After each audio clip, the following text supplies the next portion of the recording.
Catet was frustrated. The entire sim chip was corroded. The contact points were a mess of metallic flakes as well as some sort of corrosive green byproduct.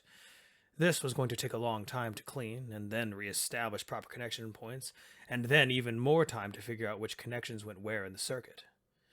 Catet groaned, crown feathers twitching. It was just her luck that this environment would completely corrode the entire chip, and who knows how long this thing has been exposed to the elements anyway. Andrew had said he was only able to obtain flight recorders from 3 out of the 5 ships that have crash-landed here. Of the other 2, one had crashed into a nearby mountainside, scattering most of the ship to pieces, and the other Andrew had said he'd spotted in the large lake nearby. So that really only left him with 3 options. He told her he had no desire to go diving or go treasure hunting on a steep mountainside. She was learning that the human had limits too, apparently. However, even though there were 2 other flight recorders that she could attempt repairing, she had realized immediately that they actually looked even more worse for wear. So she ended up working on the one Andrew had first shown her. By the Highlands, it was still a mess, though. Sighing, she set to work preparing all the spare wires and equipment they had. Most of it was made out of scraps and parts from busted ships, of course, so nothing was ever exactly what you needed. But he did happen to have a wide variety of tools, which made her feel a strange combination of both thankfulness and uneasiness. She knew he must have taken all the tools he could get from whatever ships he'd salvaged from. No self-respecting flyer would ever be without a set of tools on a ship, so it offered up a wide selection. Only thing was, one of the ships must have been Aryan because he had tools that were catered to her species. That was a bit uncomfortable to find out at first, but she eventually moved past it, once she had gotten to work. The tools were a big help as they fit perfectly in each Alula. When she first started working on the repair, Andrew had asked what she was doing with her wings. Catet apparently creeped him out because when she had turned around with 2 different tools in each Alula, she saw that he was both completely confused and weirded out. She ended up explaining to the human that Aryans had 2 additional gripping digits, besides their talons, on the ends of each wing wrist. She did a little flap of her Alula feathers to show how they both moved and rested in place, flush with all the other little feathers. She remembered specifically what he had called them, creepy little feather fingers. She had argued against the creepy part, of course, but it hadn't changed his mind. She chuckled a bit to herself. What an odd thing to creep the human out. Shrugging off her thoughts, Catet dug around in a toolbox with a talon to find what she needed. As nice as it was to have proper tools, it was going to be a pain to have to fix everything manually. She would kill for a set of repair robots right about now. She sighed internally. There was no use complaining about it. The human was finally absent from the cave, out collecting wood, she vaguely remembered him saying, which meant no interruptions and no shenanigans. It was the perfect time to put all of her focus in. She had to get this done. She had to. She set her crown feathers with a determined flick before reaching a talon over to the tweezers on the table. It was best to start scraping away all the... Gotcha! Catet yelped as her crown feathers sprung open in complete alarm, her eyes blown wide as she felt something grip on either side of her wings and lift her up from her perch. The shout alone was enough to cause a wave of near panic before she realized it was just the human.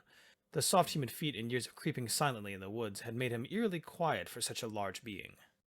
Breathing quickly, Catet turned her head around, eyes blazing and crowned feathers as sharp as needles on either side of her head as she looked up at him. If the big smile she saw on his face was anything to go by, he didn't have any remorse for his actions. Catet thrashed in his grip, quite furious and not at all amused by his behavior. Andrew, I am not in the mood for this right now. Put me back down. I was in the middle of working on a very delicate part.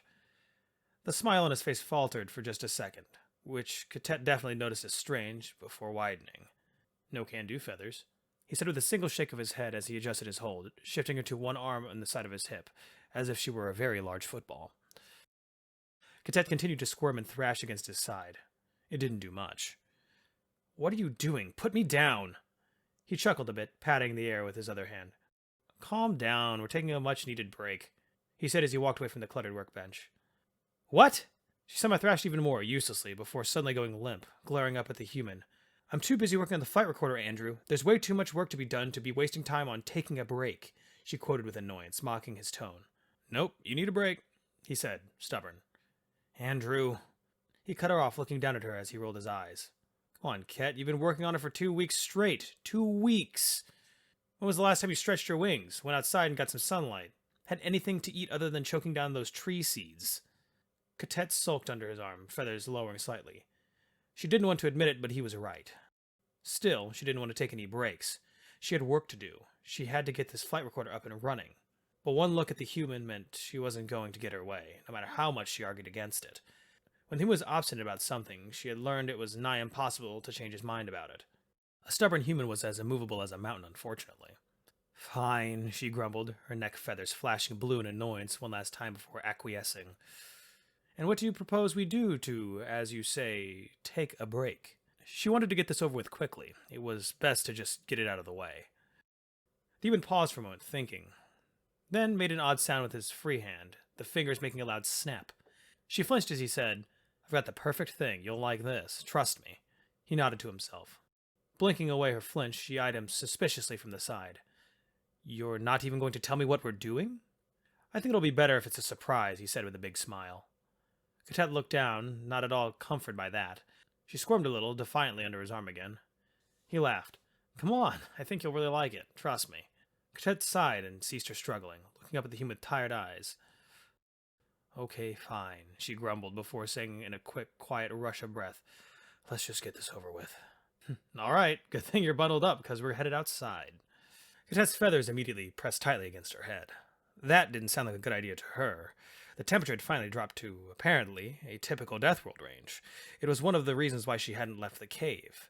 And although Andrew did end up sewing together a rather crude set of clothing for her to keep some of the heat in, which she was honestly grateful for, she still found it much too cold to be standing outside for any given amount of time. So yes, the human's enthusiastic attitude to such a thing was somewhat dreadful. She watched reluctantly from under his arm as he walked over to the gear table and grabbed his usual bag of supplies, something she noticed he always made sure to have when leaving the cave, and slung it over his opposite shoulder. As he walked over to the entrance, he gave a glance down at Ket. He watched as her expressive feathers lifted on her head. Will you put me down now? She asked, slightly hopeful. He smirked. Ket groaned. Nope. After a good amount of time of trying to persuade the human to put her down, but to no avail, she finally decided to try a different approach. Compromising. She proposed to perching on his arm without complaint, which was already a tall order, mind you, if he agreed to let her go. The human eyed her for a moment before finally agreeing to the offer. Her crown feathers opened in delight as he gladly settled her talons against his forearm. She made a quick adjustment to her wings, trying to settle the feathers that were out of place due to his handling. Cadet listened as Andrew's boots made a distinct crunching sound on the cold ground as he made his way to wherever it was they were going. Cadet thought about asking again, but, well, a surprise was a surprise. She figured he wouldn't tell. As the human walked, Cadet observed that the sky was a bit gloomy, much like it had been all week, with a persistent overcast of clouds. Cadet thought it should have rained by now, but she honestly had no clue how weather behaved on a death world. It seemed to be just as unpredictable as everything else on this world. They continued most of the way in silence, the steady beat of the human's gait carrying her along.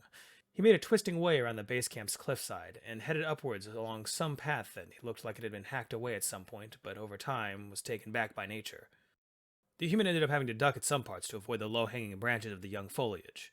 The farther they climbed, the more Cadet was actually relieved that she was perched on his arm. She was still getting used to the gravity on this planet after all. Although, she noticed she was getting stronger, little by little. Before long, they made it to the top. At first, Cadet wasn't sure how far up they'd gone, since most of the way up was blocked by dense tree cover. But as soon as Andrew walked up to the exposed rocky surface, Cadet's eyes widened a bit. They were pretty high up. Past the exposed rocky ridge they stood on, Cadet could see a small mountain range in the distance, and down below a sweeping valley with rolling hills, all of which were covered in trees. She could even see a large lake nestled in between the hills. Andrew lowered his arm a bit, and Cadet hopped off. She watched as the human walked over near the ledge of the cliff, stopped about halfway, then gestured for her to go ahead first. Cadet cocked her head at that, blinking for a moment before following the human's silent direction. She walked past him all the way up to the ledge, wondering what this was all about. That was when she felt it. A powerful current of wind suddenly rushed over her feathers. So strong, in fact, it actually lifted her wings slightly from their folded position on her back. Without thinking, Cadet found herself opening them. It was as if they moved on their own accord. They were a bit unsteady at first, due to weeks of disuse, but then she found a sweet spot in the current and felt the cold air flow over her feathers in a buoyant stream. She closed her eyes. For just a moment, she felt like she was really flying again. All too soon, the cold air became a bit too much for her to handle as she stepped back from the ledge. She suddenly remembered that Andrew was still behind her, and she heard a slight chuckle rumble in the air. She felt a bit of embarrassment at that, but the feeling was vastly overshadowed by her great joy. Cadet turned to Andrew and couldn't help the happy fluffing of her feathers. Even the tail feathers seemed to fan out slightly. Andrew chuckled lightly again, a small smile on his face. But then Catet's feathers turned a bit shy, almost guilty. Andrew, I don't know what to say. I've been a bit of a pain lately, I get that. And I just want to say... He shook his head, cutting her off gently. There's no need to say anything, Ket. I just didn't want you running yourself into the ground. He walked over and took a seat on a nearby convenient rock. I have every confidence you'll fix the flight recorder. It's only a matter of time. And I understand the rush, believe me. I want to go home just as much as you do, he said, as he looked out into the distance. Cadet looked down as he felt a stab of shame. Here she was, complaining about not being able to get home sooner, when this human had been here for much, much longer. Her feathers fell slowly, a flicker of purple shining. She'd been outright insensitive. How was Andrew not angry with her? She dared to look up, slowly meeting his eyes. Cadet stiffened a bit when she noticed his eyes turn serious. Here it comes. He was silent for a second before his eyebrows pulled up a bit. You can't overdo it, Ket. You need to keep yourself healthy. That means eating more than you have been and taking care of yourself properly. I don't want to find an exhausted or otherwise ill Aryan on the floor because she's too stubborn to take a break when it's necessary. For a moment she was frozen, a bit stunned. He was concerned rather than angry. She was confused at first, but then realized he was right. More than right. There was no sense in drowning herself in work. She knew she could get it done, but pushing herself was not going to fix it any sooner. In fact, it may even slow the process down, since an exhausted mind was prone to making mistakes, usually stupid ones. She sighed. She had been careless. Again. Cadet managed to turn towards Andrew fully, giving a small head bow in both apology and understanding. The human watched her for a moment, noticing the crown feathers laid back in silent guilt. He eventually gave a small, accepting nod in return. Cadet raised her head and hopped up onto the rock he was resting on, facing the view over the cliff. She started a bit hesitantly, but honestly. I suppose I should admit that this break was actually nice, she said while looking out over the view before turning her head to him slightly. You were right. I really needed this. He smiled sincerely for a moment, but then it turned a tad smug. And you thought this was a bad idea, he said, crossing his arms. Her crown feathers twitched. I know when to admit my mistakes, human. I am not as obstinate as you. His eyes sparkled with a bit of mischief. On the contrary, after what I've seen the past couple of days, I'm starting to believe that you're actually the stubborn one here. Catet's face flickered with an annoyance at the jab. She smacked him with a wing naturally. Not even close. We don't even compare. Exactly. Smack. Geez, okay, he said, rubbing his arm as he mumbled. You've got a wicked swing. Catet squinted her eyes at him, daring him to make another comment as she held her wing threateningly. She couldn't keep the serious expression for long, though, when his face was one of such disgruntled sulkiness. So she started laughing, crown feathers bobbing freely. She soon heard Andrew join in along with her, and they both lost it. It felt good to laugh. After gaining control of their laughter, Cadet suggested they head back inside, and Andrew had to agree after seeing Ket try to hold back an involuntary shiver. They had been outside for a while, it seemed.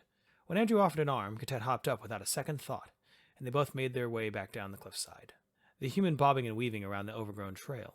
Once at the bottom, Andrew let Cadet hop off again, and they both took a little walk around the base of the cliff. It was only a few minutes of walking when Cadet noticed something small land on her beak. She blinked in confusion. It was a tiny white flake of something. She was about to raise a wing to wipe it off when another one dropped down out of nowhere and landed on her again. Cadet immediately froze in place. Her eyes were wide as her feathered crown slowly opened up into a mix of iridescent blue and purple, an expression of awe and curiosity. What is this? She breathed as she watched the little specks of sparkling white fluff float down from the cloud-covered sky. She reached out a feathered wing in front of her to catch some of the mysterious flakes. A couple landed on her feathers, and to her amazement, she noticed that each one contained a unique shape and pattern. Before she could commit each design to memory, the white crystals began to transform into a wet blob as they beaded up on her feathers. She blinked at that for a moment before eagerly waiting for the next couple to land so she could observe their structures as well.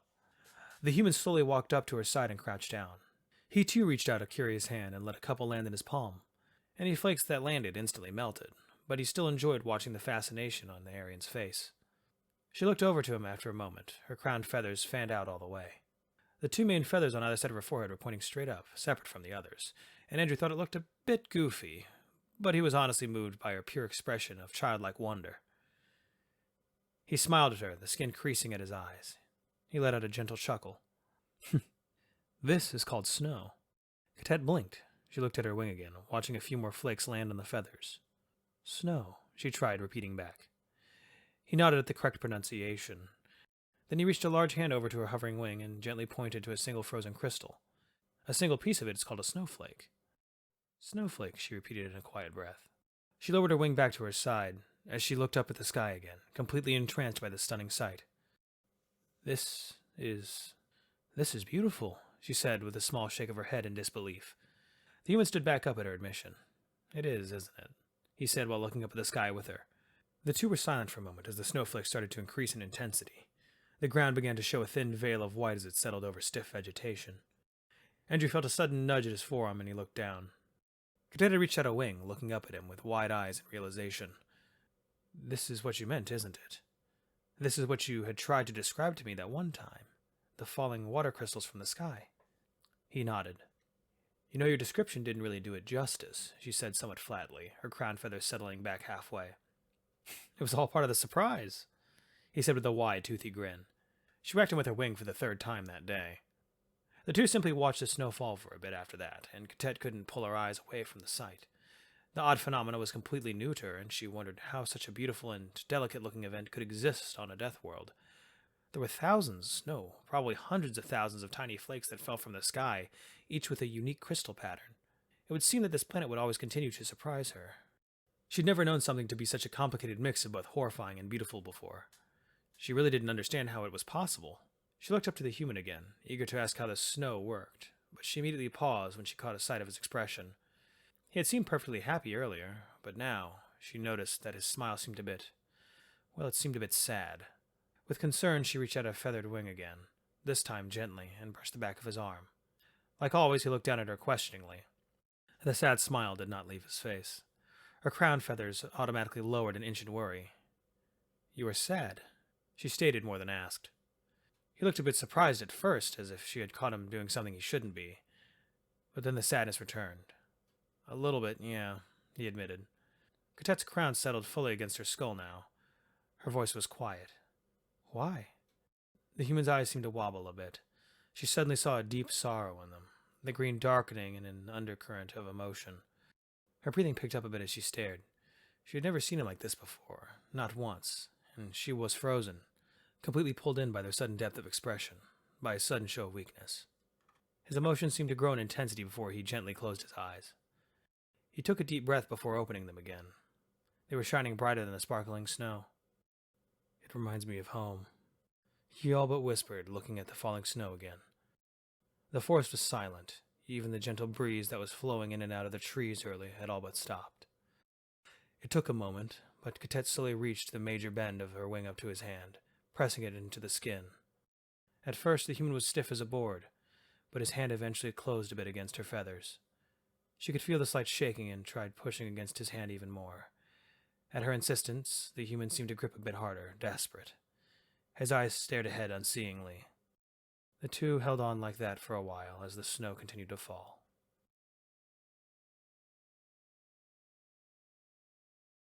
Hey, if you made it this far, thank you very much for watching. If you liked the video, you know what to do. If you didn't like it, you also know what to do. If there's a story that you'd like to hear narrated, please do let me know, and I'll reach out to the author and see if I can make that happen. If you'd like, there's a link in the description to the Discord. Otherwise, everything else I used in the video is also down there too. I'll see you guys next time. And remember to look up and seek the stars.